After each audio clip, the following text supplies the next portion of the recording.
Bradesco Esportes FM apresenta O Negócio é Esporte, um bate-papo sobre o marketing esportivo, com Sérgio Carvalho e Alexandre Caralta. A Bradesco Esportes FM apresenta O Negócio é Esporte, um bate-papo sobre o marketing esportivo, com Sérgio Carvalho e Alexandre Caralta.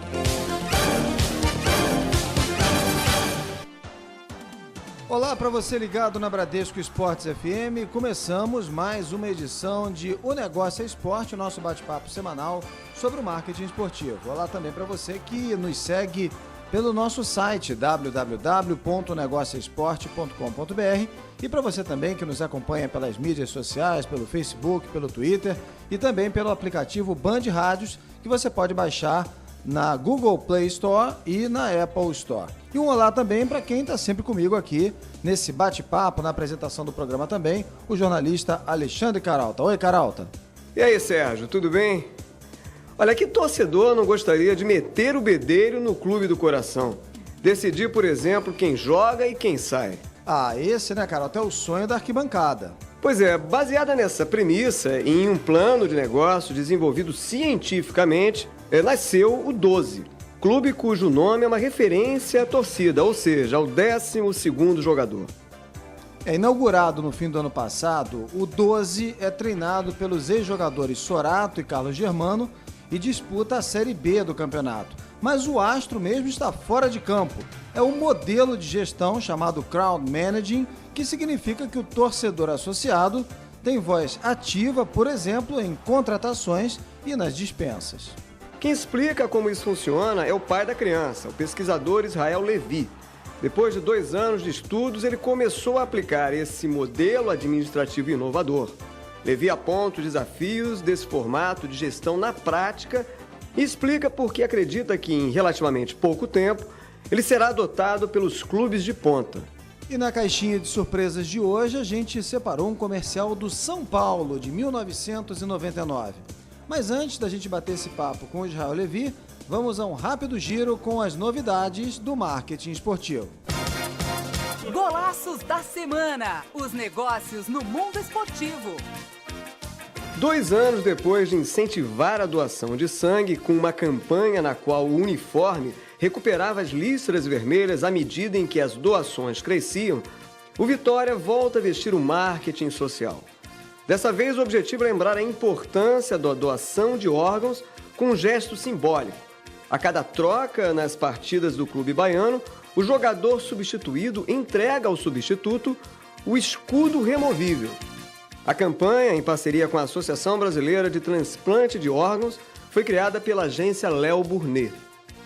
O Palmeiras marca pontos positivos fora dos gramados. Depois de lotar o Allianz Parque após diminuir o preço do ingresso na partida contra o Botafogo, o Verdão encostou nas estatísticas da equipe alemã do Borussia Dortmund no ranking mundial de sócios torcedores, atingindo 110 mil afiliados. Em 9 jogos, o Palmeiras sozinho teve renda bruta superior aos campeonatos inteiros do Rio de Janeiro, Minas Gerais e Rio Grande do Sul. A renda total do Paulistão até aqui foi de 19 milhões, 2 milhões à frente do Cariocão, com 17 milhões.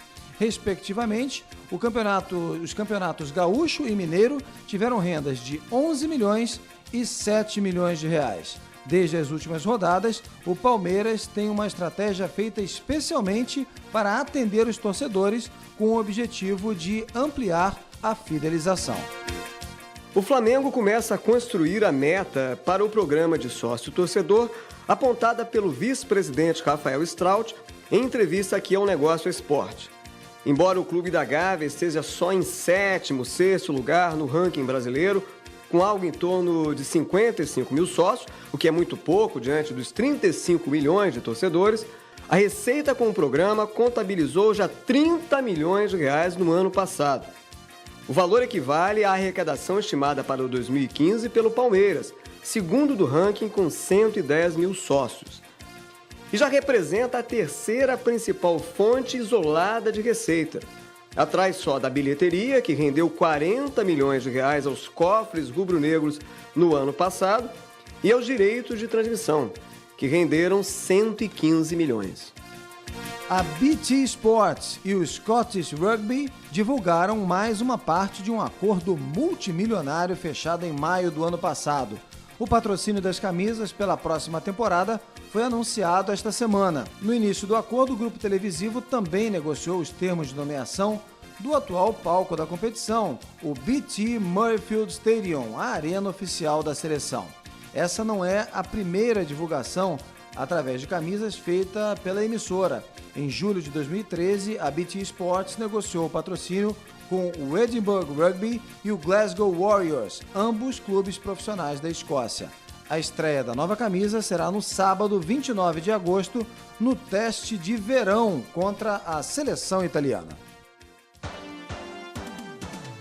Muito bem, depois das notícias do marketing esportivo, a gente começa o nosso bate-papo dessa semana. O nosso convidado é o Israel Levi. O Israel é empresário, atuou no setor de negócios em petróleo e atualmente cursa Engenharia Mecatrônica na PUC de Minas Gerais. Israel, é um prazer receber você aqui em mais uma edição de Negócio Esporte. Oi, tudo bem? É um prazer todo meu aí de poder participar do seu programa e poder esclarecer um pouco mais aí sobre o 12 Futebol Clube. Muito bem, Israel, eu começo justamente perguntando, pedindo para você explicar objetivamente como é que é esse modelo de gestão baseado na participação que abre para o torcedor a participação na gestão do clube. Daí o nome, 12 Futebol Clube. Esse modelo de gestão, na verdade, ele surgiu de um estudo acadêmico sobre gestão de empresas, de modo geral.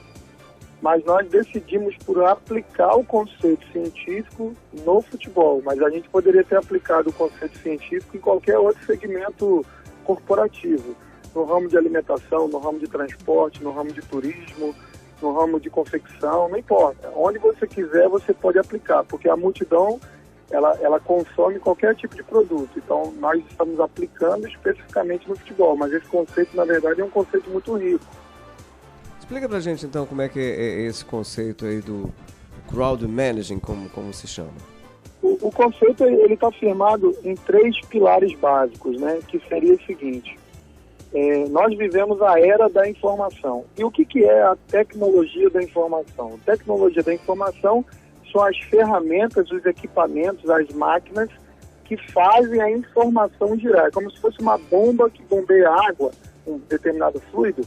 A tecnologia da informação é uma bomba que bombeia a informação para todos os cantos e todos os setores.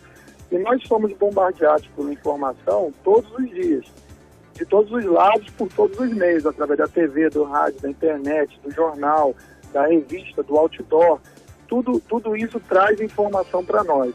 E o que a informação faz com o indivíduo? Ele gera o quê? Ele gera poder. Como que você consegue manipular um indivíduo? Se você esconder dele a informação.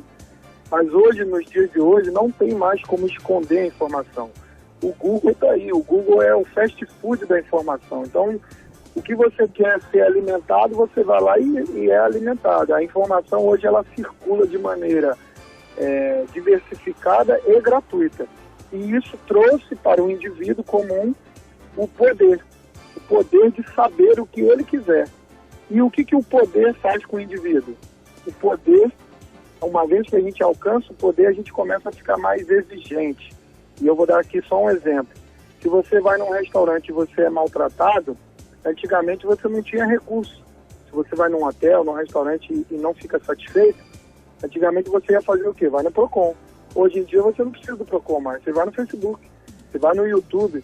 Então você vai na rede social e aí o seu problema é amplamente divulgado. E aí rapidamente a empresa tem que dar uma solução para aquilo antes que aquilo vire um grande problema para a empresa. Então a informação é o primeiro passo, o poder é o segundo passo. E o terceiro passo é você deixar a multidão tomar decisão. Isso é algo inevitável. O 12 Futebol Clube, na verdade, ele está dando um passo à frente, mas todas as outras empresas vão ter que se adaptar a isso. Quem não der poder para a multidão não vai conseguir sobreviver no século XXI. É esse nosso estudo acadêmico que foi em cima disso. Israel, na prática, como é que você concilia essa proposta da gestão compartilhada, né, onde você dá poder ao torcedor com as práticas gerenciais, né, essa questão da gestão do clube? Nessa parte aí, o que a gente fez? A gente também definiu que existem 3 tipos de modelos possíveis de serem aplicados nos clubes de futebol. Existe a gestão amadora, onde a pessoa que gere o clube, ele entende de futebol, mas ele não entende de gestão. Aí a gente chama de gestão amadora. Existe a gestão profissional, que a gestão do clube é feita com profissionais especializados no setor, que é uma gestão muito boa, como usa no Manchester United, como no próprio Barcelona tem um pouco de gestão profissional lá, e você encontra, principalmente nos clubes que são empresas SA, você encontra uma gestão profissional. E a nossa gestão, ela está um passo acima da profissional, porque ela é profissional, só que gerida pela multidão, que é o que a gente chama de crowd managing, ou seja, a multidão gerenciando. Então, nós estamos assim um passo à frente dos outros clubes no mundo, porque nós não só somos profissionais, nós somos profissionais geridos pela multidão. Então, o clube hoje que está apenas no passo da gestão amadora, ele está muito atrás, porque ele está só no amadorismo. O primeiro passo dele seria se profissionalizar. E o terceiro passo dele seria profissionalizar e deixar a multidão dar a palavra final em cada uma das decisões administrativas do clube. Quando você fala em multidão, Israel, quer dizer, é o conceito, porque o 12 foi fundado agora em fevereiro desse ano, né? Disputa a Série B do Campeonato Capixaba e ainda não tem, obviamente, uma multidão, né, de torcedores, de seguidores, né? Na prática, como é que está, desde que isso começou lá em fevereiro até aqui, como é que está essa articulação entre a gestão profissional e esses seguidores? Hoje vocês estão trabalhando no universo mais ou menos de quantos? Você se refere ao número de sócios, é isso? Isso. Tá, deixa eu só corrigir uma informação que você falou aí. O 12 Futebol Clube, a empresa foi criada no dia 15 de novembro de 2014, dia da proclamação da República, dia 15 de novembro de 2014. E o projeto começou a ser divulgado no dia 12/12, às 12 horas, que foi em dezembro. Então, o 12 Futebol Clube, na verdade, para o torcedor, ele foi apresentado no dia 12/12, às 12 horas. Então, ele completou agora ontem, antes de ontem, domingo, ele completou 4 meses de vida, vamos botar assim, né? E hoje, nós temos um número de sócios que hoje ele está em torno de 150, 160, 170. Por quê? Porque como que a gente fez para conseguir os primeiros sócios? A gente fez, na verdade, como se fosse um grupo de cobaias, né? Eu peguei meus amigos, familiares, os amigos que são hoje em torno de um grupo, eram em torno de 120 pessoas, que a gente deixou eles entrarem no clube e a gente deu o poder para eles e eles não pagaram nada por isso, porque a gente estava testando o sistema, né? E aí agora, no dia 2 de abril, a gente abriu para pessoas de qualquer lugar do mundo entrar. No dia 2 de abril, então a gente começou a receber sócios assim que não são desse grupo fechado que a gente tinha no início. Bom, aí o sistema estava em teste e agora a gente já terminou o teste. Bem, só para a gente entender melhor, né? O interessado se associa e ele passa a ter direito em opinar nas decisões do clube, né? Existe alguma outra contrapartida, né? Visto que os programas de sócio-torcedor, por exemplo, dão desconto em ingressos e produtos conveniados, Israel? Então, deixa eu te explicar como funciona. A pessoa entra lá no site sociodiretor.com.br. Aí ela entra lá e ela vai ter tudo lá explicando como funciona. Então, ele passa a fazer parte de um conselho diretor do clube. O torcedor, uma pessoa comum, não importa a idade dessa pessoa, não importa o sexo, não importa o quanto que ela ganha, não importa a cultura dessa pessoa, não importa nada. Seja lá quem for, automaticamente essa pessoa, ao aderir ao programa de sócio-diretor do 12, ele vira um diretor do clube. Ele passa a fazer parte do conselho diretor do clube. E como que as votações acontecem? Seria impossível a gente reunir presencialmente essas pessoas. Então a gente não precisa reunir presencialmente, a gente reúne virtualmente. Então ele passa a acessar a plataforma do programa Sócio Diretor. E nessa plataforma ele tem acesso a todas as informações do clube. Os jogadores que compõem o elenco, quando que expira o contrato de cada um, a posição que ele joga, os dados fisiológicos, percentual de gordura, unidade de força, de aceleração, scout dos jogos, percentual de acerto dos passes, enfim, a gente dá para o torcedor o maior número possível de informação, para que ele, de posse dessa informação, ele possa tomar a melhor decisão possível. Então, o programa de sócio-diretor, ele é completamente diferente dos outros programas de sócio-torcedor, que apenas dá benefício para o sócio, mas não dá poder. O nosso é o único programa de sócio do mundo que, além dos benefícios que todo mundo tem, ele dá o poder. E não há benefício maior do que esse, do que você ter o poder em suas mãos. Muito bem, eu lembro do Negócio Esporte. Hoje está conversando com o fundador, idealizador do modelo de negócios singular, né, talvez no mundo hoje, do 12 Futebol Clube, que é um clube super recente, né, foi criado no final de 2014 e que está disputando já a segunda divisão, a Série B do Campeonato Capixaba. Israel, seguindo ainda nessa explicação de como é que funciona o exercício desse poder, me corrija se eu estiver errado, né? Parece que tem 3 áreas, né? O crowd managing, que se refere às decisões relativas provavelmente ao time, né, de futebol. O crowdsourcing, né, que se refere a planejamento, sugestões e tal. E o crowdfunding, que já é adotado aí em diversas outras áreas, que é como se fosse uma vaquinha, né, virtual, ou seja, é a multidão contribuindo ali, participando de forma financeira. É isso mesmo? E como é que essas áreas se articulam?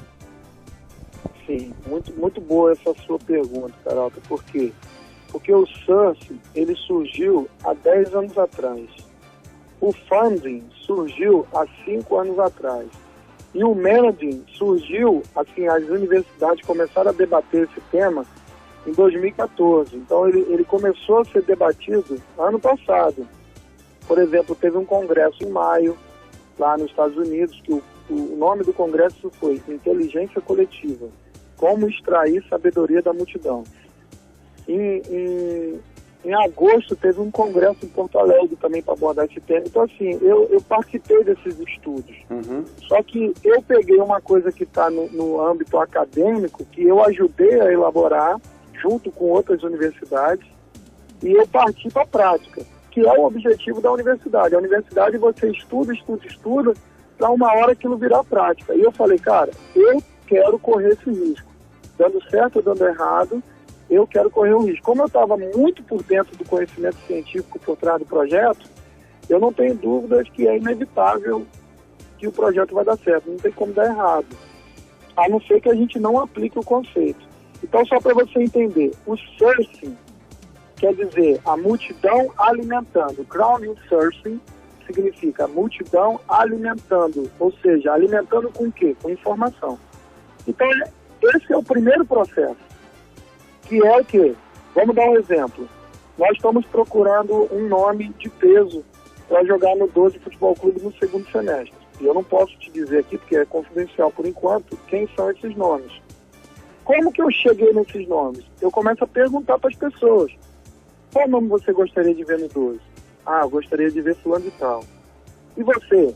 Beltrano, Cicrano. E aí você vai, sei lá, 50 nomes.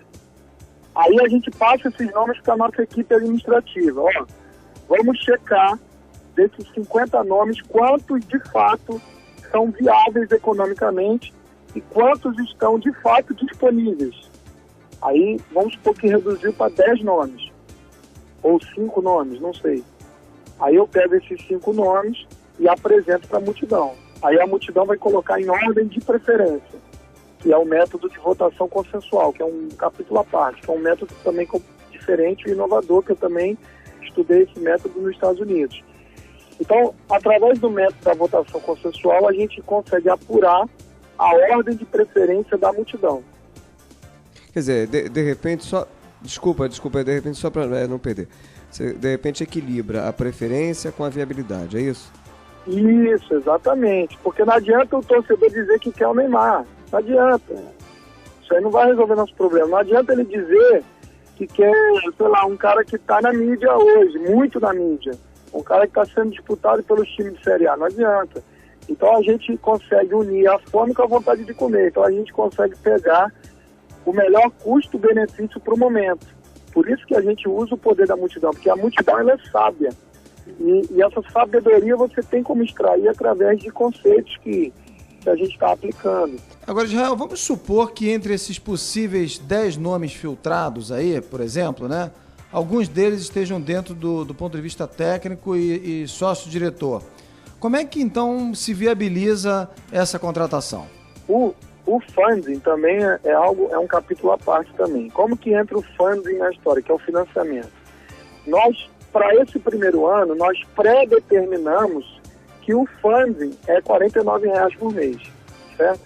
Então todo mundo que entra e paga R$ 49,00 por mês para participar do clube. E aí ele tem o poder na mão dele agora, por R$ 49,00 por mês. Aí você me pergunta assim, pô, mas isso tá caro ou tá barato? Eu não sei te responder.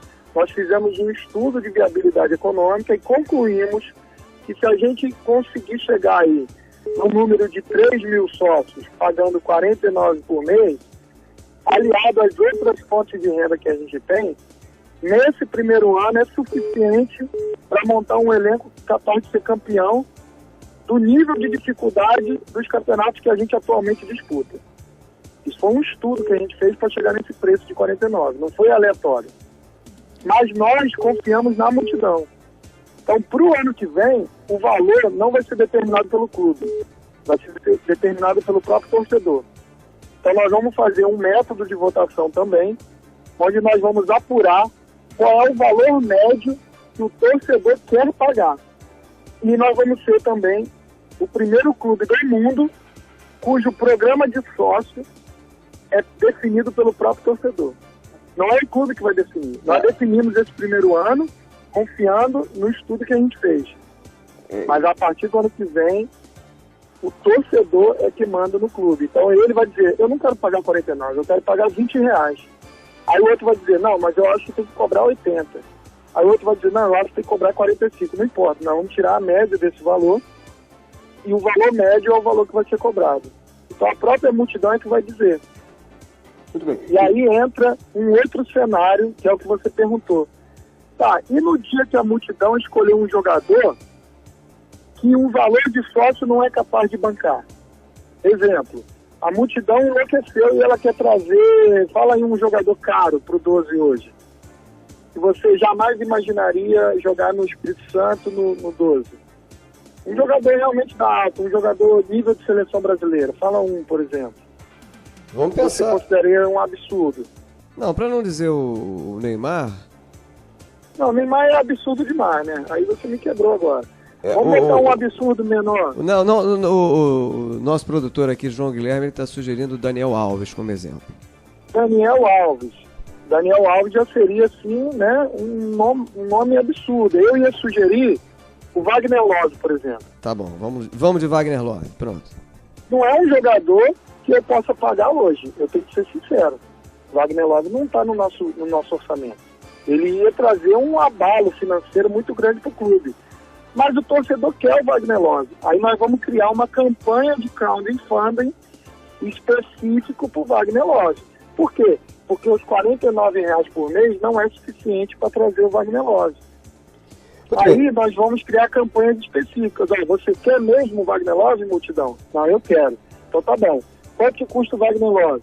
Ah, o Wagner Love vai custar aí, porque ele tem um contrato ativo lá com o CSKA, vai custar aí, chuta aí, quanto que você acha que vale o Wagner Love, o preço dele? Não, em termos de mercado? Não sei. O valor do contrato. 30 milhões? 50 milhões? Talvez 30 milhões, né? vamos botar aí 30 milhões. Então, pô, se eu tenho uma multidão, que de repente eu posso chegar e falar assim, galera do Espírito Santo, vocês querem o Wagner Love jogando no Espírito Santo? Custa 30 milhões. O clube tem condição de pagar 10 milhões. Eu preciso de levantar mais 20 milhões. Aí eu vou tentar com empresários da região, e vamos supor que eu consegui mais 10 milhões. Está faltando 10 ainda para fechar a conta. Aí eu vou chegar para a multidão e falar, multidão, 10 milhões. Aí vamos supor que eu consegui 100 mil pessoas para apoiar essa causa.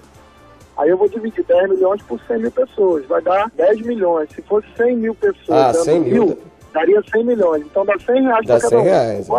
Dá 100 reais. Aí 100 reais é um preço que está dentro da realidade. Mas isso para quanto? 10 mil pessoas? Para 100 mil pessoas.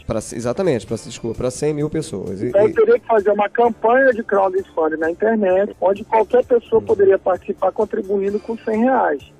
E aí a gente chegaria aí nos 10 milhões. Isso é um exemplo de como o poder da multidão pode ser usado. Israel, eu vou ter que chamar o break aqui, a gente estourou aqui até o tempo do nosso primeiro bloco, mas vamos continuar ainda nesse exemplo, que eu acho que esse exemplo assim fica mais fácil das pessoas entenderem como é que a gente aplica esse modelo, que sem dúvida alguma é inovador, de, como você disse, dar poder ao torcedor ou à multidão de gerir, né, de influenciar nas decisões do clube.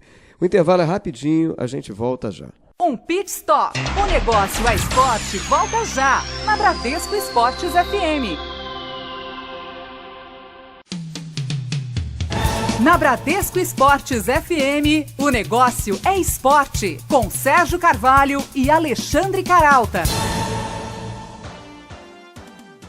De volta pela Bradesco Esportes FM, esse é o Negócio é Esporte, o nosso bate-papo semanal sobre o marketing esportivo. Eu lembro que você também pode ouvir o nosso programa, ouvir essa entrevista novamente e as demais, acessando a nossa página na internet. O nosso endereço é o www.onegocioesporte.com.br.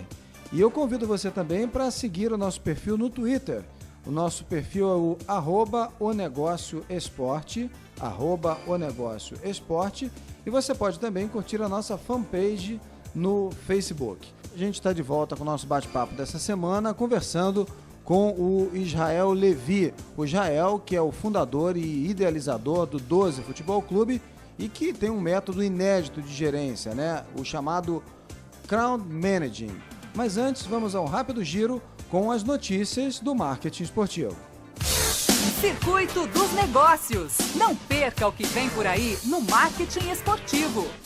Os bastidores da maior competição sul-americana estão à mostra no Museu do Futebol em São Paulo até o dia 14 de junho.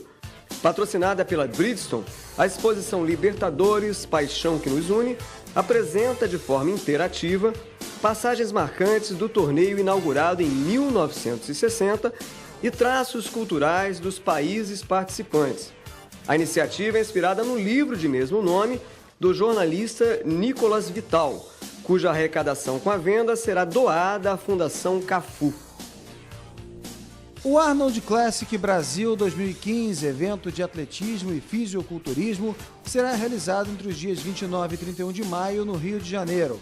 E a Black School, marca produtora americana de suplementos alimentícios, é um dos patrocinadores do evento. O investimento foi decidido pelo forte crescimento registrado pelo mercado brasileiro de nutrição esportiva, considerado hoje o maior do mundo.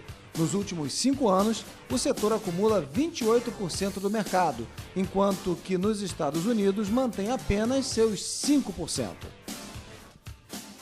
A ineficácia dos calendários e a dificuldade de atrair público para os estádios estão entre os principais pontos do 4º seminário Business Futebol Clube, que vai reunir especialistas e gestores da área no dia 11 de maio em São Paulo.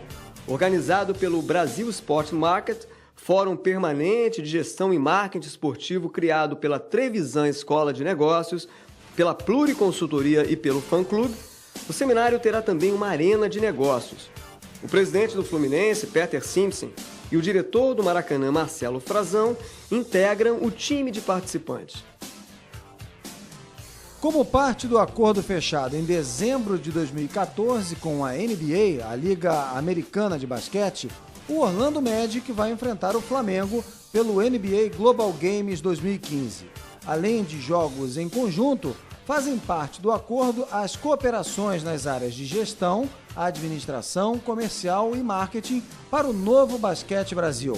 A NBA vê o país como um forte investimento, já que 50% de suas vendas para a América do Sul são para o nosso país. Há pouco mais de 2 anos por aqui, o escritório da Liga Americana já licenciou mais de 1.500 itens e triplicou o número de jogos na TV fechada. O jogo entre Flamengo e Orlando Magic será em 17 de outubro no HSBC Arena, no Rio de Janeiro. Muito bem, estamos de volta aqui pela Bradesco Esportes FM, conversando no Negócio Esporte, conversando hoje com Israel Levi, que é idealizador e fundador do 12 Futebol Clube, cujo modelo de negócios se baseia na gestão, como ele chama, da multidão, Dá poder ao torcedor de interferir, nas decisões do clube, inclusive nas decisões de contratação.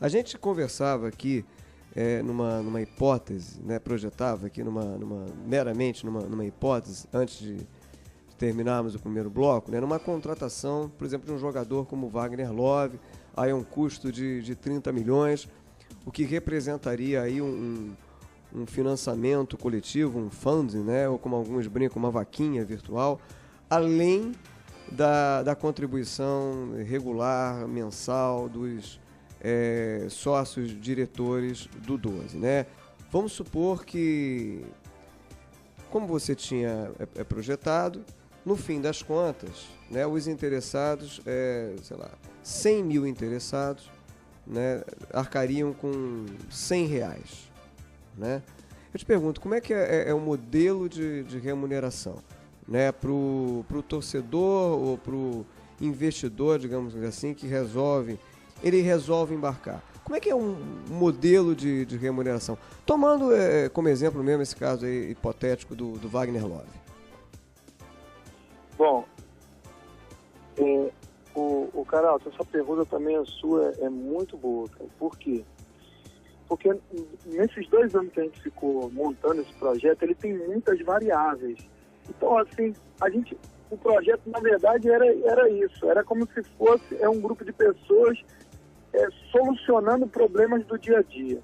Então, nós criamos uma modelagem de investimento por níveis.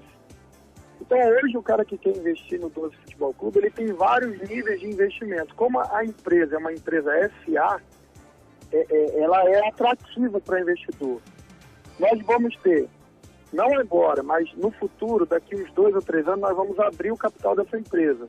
Então, o 12 Futebol Clube vai ter ações na Bolsa de Valores. Então, qualquer pessoa do mundo inteiro vai poder investir no 12 a nível de acionista. O cara vai poder virar um acionista, pode comprar ações.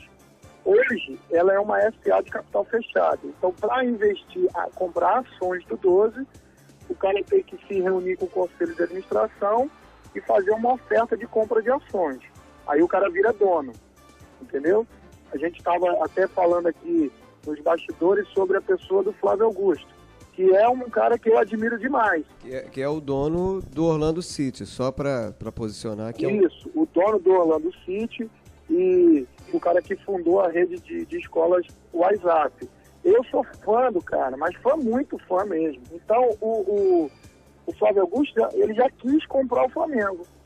Ele mesmo já falou isso no Sport TV. Eu queria comprar o Flamengo, mas o Flamengo é um clube de associação desportiva. Então não dá para comprar.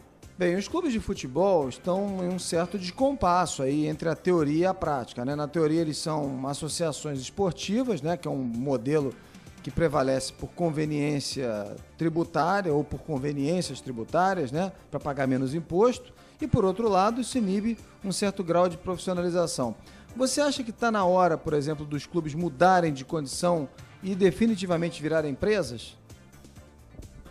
Olha, aí eu vou falar da minha opinião, da minha experiência. Eu acho impossível um clube sobreviver de maneira lucrativa se ele não for empresa. Eu não consigo ver de que maneira ele vai dar lucro se não for dessa forma. Porque, para mim, futebol é um negócio de entretenimento. Então, se eu abro um cinema no shopping, eu estou oferecendo ao meu público um entretenimento de 2 horas, que é um filme. O futebol é um negócio igualzinho ao cinema. O cara vai lá e vai assistir o filme. Que filme é aquele? O jogo. Então é um negócio de 2 horas também. Ele vai lá, paga, assiste o filme. Então, se não administrar como negócio, eu não vejo outra solução.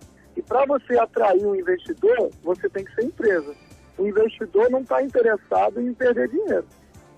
O cara pode ser um patrocinador? Pode. Mas tem gente que não quer ser patrocinador, tem gente que quer ser dono. O cara quer vir aqui e botar não sei quantos milhões para ele ser dono. E hoje não tem como o cara fazer isso no Flamengo. No Flamengo e praticamente em todos os grandes clubes todos do futebol, os clubes porque que eles são ainda associação desportiva. São de associações desportivas, exatamente, né? Condição. Mas voltando aqui para o caso do... Caralto, Desculpa, pode falar. Vamos só dar uma complementada nesse Claro. assunto, já que ele é um assunto polêmico, e eu vou já deixar a minha opinião aqui bem óbvia para todo mundo entender. Eu faço analogia, a mesma analogia que o Ferran Soriano fez quando ele assumiu o Barcelona, a analogia do circo. Então, o clube que quer ser uma associação desportiva é porque esse clube tem um cunho social muito forte. Então é como se fosse um circo que vem na sua casa, na sua cidade, e ocupa aquela praça da sua cidade por 1 mês, por 2 meses. Tá entendendo o que eu tô querendo dizer? Uhum. Agora, se o cara, ele fala assim, pô, cara, mas ser um circo de praça não me atende. Eu quero ser o Circo de Soleil. Então, se o cara quer ser o Circo de Soleil, ele tem que ser empresa. Então, o Flamengo, Barcelona, Real Madrid, Manchester United, eles têm que ser empresa. Por quê? Porque eles não são o circo da praça, eles são o Circo de Soleil. Eu lembro que a gente conversa essa semana aqui no Negócio é Esporte com o fundador do 12 Futebol Clube e idealizador do projeto de gerenciamento por grupo, chamado Crowd Managing, o Israel Levi. Israel, eu queria que você explicasse na prática como é que funciona isso em termos de sugestões, né, para não dizer interferência, né, na estratégia da equipe. E como como é que isso está funcionando na prática? A gente sabe que o Carlos Germano e o Sorato são da comissão técnica. Na prática, isso já está funcionando? Como é que se concilia, então, isso no desempenho técnico da comissão? Funciona da seguinte forma. Esse primeiro grupo de atletas que foi montado, e esse grupo da comissão técnica, ele foi escolhido, assim, ele passou no crivo de um grupo muito pequeno de pessoas, em torno de 100, 120 pessoas, como eu te falei, que na verdade eu chamo eles de cobaias. Eram amigos, familiares, mas que a gente aplicou o conceito, que é o princípio da diversidade. Quanto maior a diversidade, maior a assertividade. É uma outra etapa do conceito científico. Então eu tinha que falar com pessoas que entendem de futebol e pessoas que não entendem. Então, assim, até minha mãe participou das votações. E minha mãe teve peso 1 e eu tive peso 1. Aí vários amigos meus que entendem de futebol, muito, até melhor que eu, também tinha peso 1. O diretor de futebol do 12, ele também teve peso 1. Então todo mundo, independente se o cara era muito bom ou muito ruim, todo mundo tinha um voto de peso igual a 1. Então isso é a coisa mais democrática possível. Garantimos a imparcialidade, ou seja, cada um vota aquilo que quer sem influência externa. E aí o terceiro pilar é a quantidade. Quanto maior a quantidade de pessoas, melhor. Então funcionou assim. Nós fechamos com o Carlos Germano, com o Sorato, mas eles não foram os únicos nomes que a gente buscou. Nós reunimos com vários outros nomes, inclusive reunimos com o Zete, lá em São Paulo. Porque na nossa pesquisa, quando a gente botou o nome do Zete no meio das opções, o Zete ficou super bem colocado na nossa pesquisa. Aí a gente foi lá no Zete.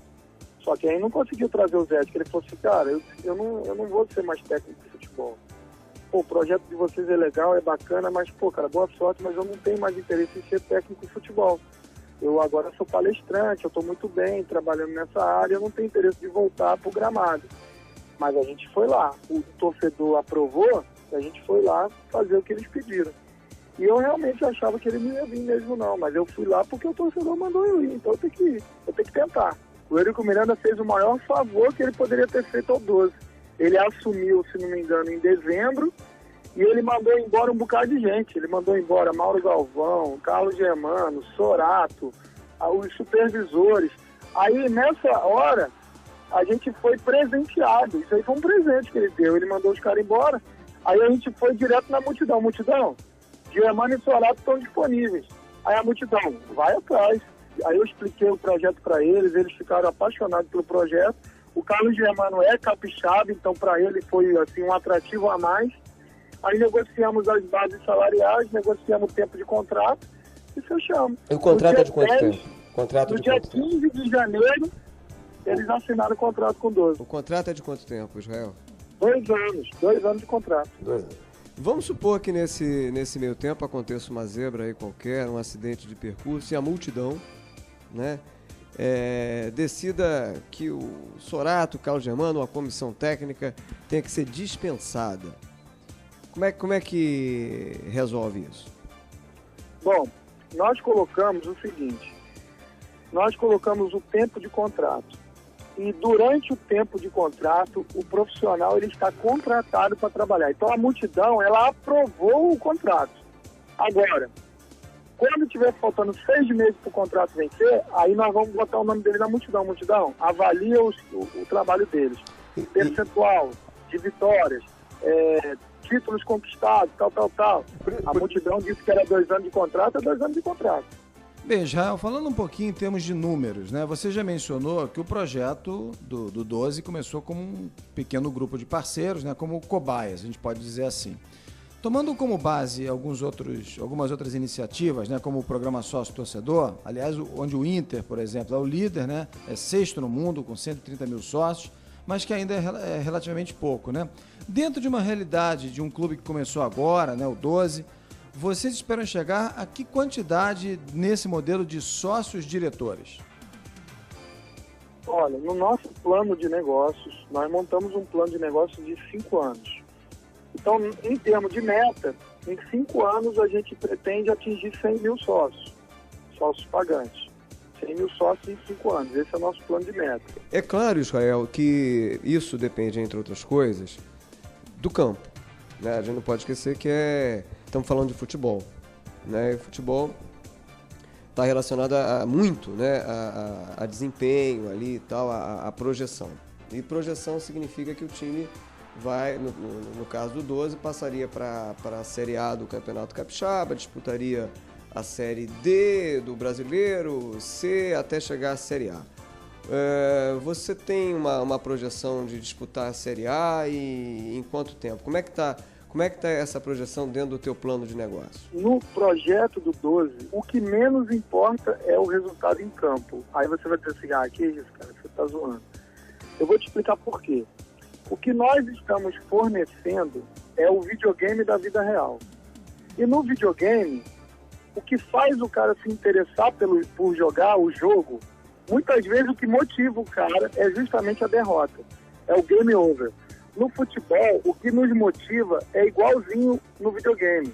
O futebol é muito difícil, ele é muito competitivo, ele é muito imprevisível. Então ele é o melhor videogame que a gente possa querer jogar, é o futebol.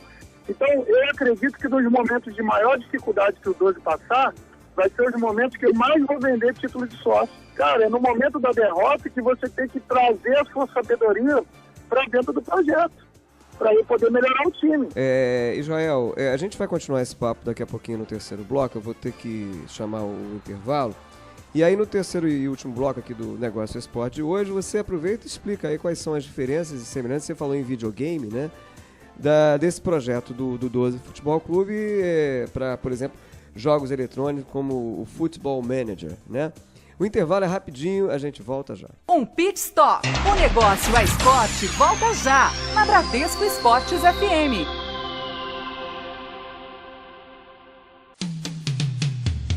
Na Bradesco Esportes FM, o Negócio é Esporte, com Sérgio Carvalho e Alexandre Caralta. De volta pela Bradesco Esportes FM, esse é o Negócio é Esporte, o nosso bate-papo semanal sobre o marketing esportivo. Eu lembro que você também pode ouvir o nosso programa, ouvir essa entrevista novamente e as demais, acessando a nossa página na internet. O nosso endereço é o www.onegocioesporte.com.br. E eu convido você também para seguir o nosso perfil no Twitter.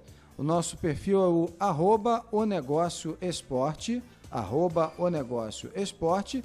E você pode também curtir a nossa fanpage no Facebook. A gente está de volta com o nosso bate-papo dessa semana, conversando com o Israel Levi. O Israel, que é o fundador e idealizador do 12 Futebol Clube e que tem um método inédito de gerência, né? O chamado Crowd Managing. Israel, você comentou aqui no fim do segundo bloco que o projeto do 12, até o modelo de negócios, muitas vezes ele se torna mais bem sucedido, que seria talvez uma contradição em outros parâmetros, quando o time às vezes não consegue o resultado e permite ao sócio, diretor, à multidão, como você diz, interagir mais, participar mais, né? O que nos remete ao conceito do videogame, né? Eu te pergunto, esse projeto ele incorporou elementos de jogos eletrônicos como o Elifoot e o Football Manager? Bom, o Elifoot foi um jogo que eu joguei no finalzinho da década de 90, que eu era apaixonado por esse jogo. Eu ficava doente com esse negócio de jogar Elifoot o dia todo, que eu ficava impressionado ali com aquilo que ele estava me dando de poder, né, que era fazer o time, fazer as contratações. E aí, quando surgiu a ideia em 2012 do projeto do 12, eu fiquei pensando assim, caramba, agora eu vou poder jogar o videogame da vida real. Eu vou fazer o Elifoot. Então a gente quer, assim que o Campeonato Capixaba acabar, a gente quer divulgar o livro que conta a história de como o 12 começou, os bastidores do projeto e tudo mais. Bem, e qual foi, Israel, a maior emoção do torcedor, Israel, né? Como o 12 tem uma vida curtíssima, né? Pelo menos no Vasco. Qual foi a maior emoção do torcedor?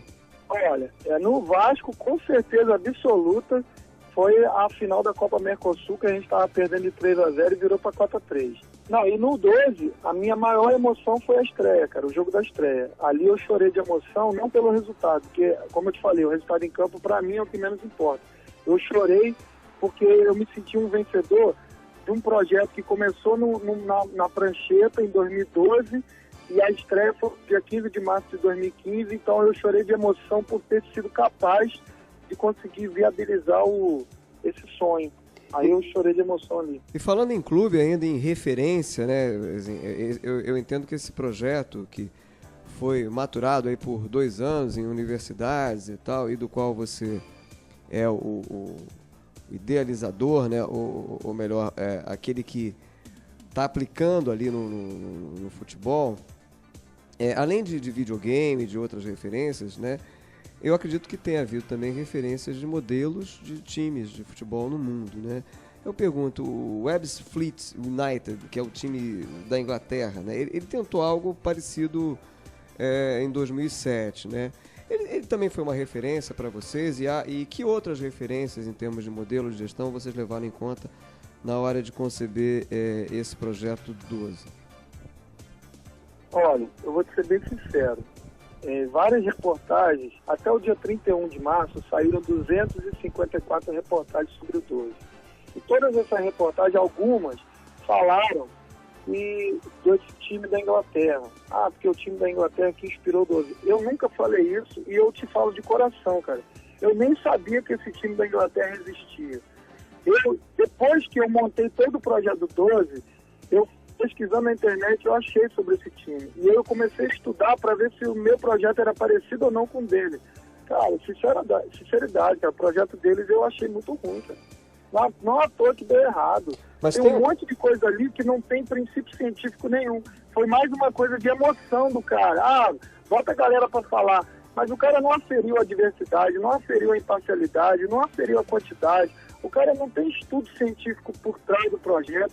O cara não tem embasamento, o cara não tem nada. Então foi uma coisa muito mais de emoção do que de razão. Não à toa deu errado, entendeu? Então, para mim, esse clube da Inglaterra não é modelo de nada. E que modelo, em termos de clube, assim, serviram, não no todo, evidentemente, mas em partes, né, como inspiração? Como inspiração de modelo mesmo foi o Barcelona. Para mim, um modelo que realmente me trouxe muita ajuda foi o livro do Ferran Soriano, A Bola Não Entra Por Acaso. Esse livro é fantástico, fantástico. Bem, lembrando esse modelo aí do torcedor e diretor, né, tendo como diretor a torcida, né, a multidão, Você citou times grandes como o Barcelona e o Flamengo, né, de grande massa, grande torcida. Você acredita que, por exemplo, esse modelo, né, de crowd managing, como a gente está falando aqui, de gerenciamento pela torcida, né, pela multidão, você acredita que esse modelo pode ser ajustado ou aplicado em alguns desses exemplos de grandes torcidas, de grandes clubes como o Flamengo, por exemplo? A ideia é exatamente essa. A ideia é que as pessoas se interessem pelo projeto do 12 e não deixem de torcer pelo seu time. O 12 é uma causa. Então, quando o cara torce para o 12, ele está torcendo para que a causa dê certo. Eu vou fazer um merchan aqui. Por quê? Porque nós montamos uma outra empresa de consultoria. Nessa consultoria, nós temos um projeto prontinho para ser aplicado em qualquer clube de futebol do mundo. Então, se o Flamengo quiser, ele entra em contato comigo e eu vou dizer para ele: Flamengo, fazer igual o 12 fez, você não vai conseguir, porque o 12 foi uma empresa criada do zero, um estatuto social feito do zero, mas existe uma outra forma que nós pensamos, usando o mesmo conceito científico, onde ele vai conseguir dar poder para o torcedor sem precisar mudar a estrutura jurídica dele, e aplicando isso, inclusive, numa associação desportiva. Muito bem, a gente está conversando aqui no Negócio Esporte hoje com o fundador do 12 Futebol Clube, clube baseado no modelo de gestão participativo, modelo singular aí, inovador no Brasil, o Israel Levi. Israel, chegou a hora do nosso Apito Final. E no apito final de hoje, eu começo perguntando a você sobre uma jogada de mestre, Israel. Olha, uma jogada de mestre é botar o torcedor num patamar de importância na qual ele nunca esteve antes. Então, jogada de mestre, poder de decisão para o torcedor. Uma bola fora. Uma bola fora. A violência e a falta de atitude por conta do clube. E uma zebra, hein? Aliado a um bom projeto de gestão, nós vamos ter clubes pequenos tirando vaga de clube grande na Libertadores, hein? É uma zebra, hein? E uma aposta? A aposta que eu vou fazer aqui, ela é muito ousada, mas é uma aposta. A aposta é assim mesmo. Eu aposto com você que o 12 Futebol Clube vai ser o campeão mundial de clubes mais novo da história. Muito bem, a grande aposta, sem dúvida.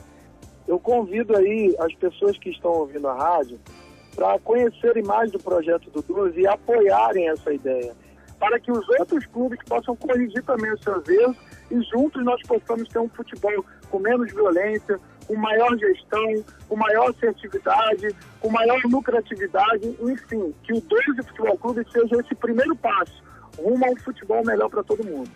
Muito bem, isso é que todos nós queremos. Já está feito o convite. Israel, mais uma vez, obrigado aí pela conversa. Um grande abraço. Está na hora da nossa Caixinha de Surpresas. Toda semana, um destaque da história do mercado esportivo. E a caixinha de surpresas de hoje volta a 1999 para mostrar um comercial de sócio-torcedor do São Paulo Futebol Clube. Durante o intervalo do jogo entre São Paulo e Bayern de Munique pela Copa Euroamérica, o craque e ídolo da equipe, Raí, veste a camisa do tricolor paulista para chamar os torcedores para o sistema de associação ao clube. Vamos ouvir. São Paulo, o único clube tricampeão mundial de futebol. Transforma esse sonho em realidade. Seja um sócio-torcedor.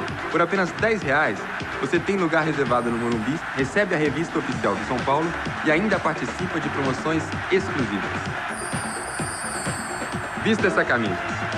Seja um sócio-torcedor. Ligue grátis 0800 12 0812.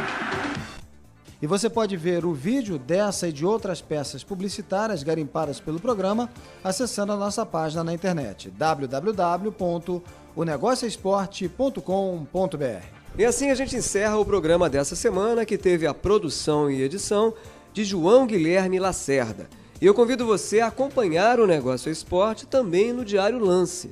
É isso aí, Carol. Tá a coluna com novidades e análises associadas aos negócios esportivos sai todas as terças-feiras nas páginas do Diário Lance. E aqui na Bradesco Esportes FM a gente volta no próximo domingo, às 8 da manhã e às 10 da noite, com mais um bate-papo sobre o marketing esportivo. Uma ótima semana a todos e até lá. Na Bradesco Esportes FM, o negócio é esporte, com Sérgio Carvalho e Alexandre Caralta.